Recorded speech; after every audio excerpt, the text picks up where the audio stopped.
உங்களுக்கான இன்றைய வாக்குத்தத்தம்.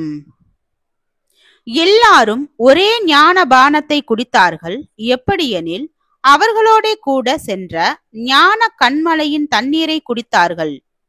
அந்த கன்மலை கிறிஸ்துவே. அப்படி இருந்தும் அவர்களில் அதிகமான பேர்களிடத்தில் தேவன் பிரியமாயிருந்ததில்லை. ஆதலால் வனாந்தரத்திலே அவர்கள் அழிக்கப்பட்டார்கள். அவர்கள் இச்சித்தது போல நாமும் பொல்லாங்கானவைகளை இச்சியாதபடிக்கு இவைகள் நமக்கு திருஷ்டாந்தங்களாயிருக்கிறது.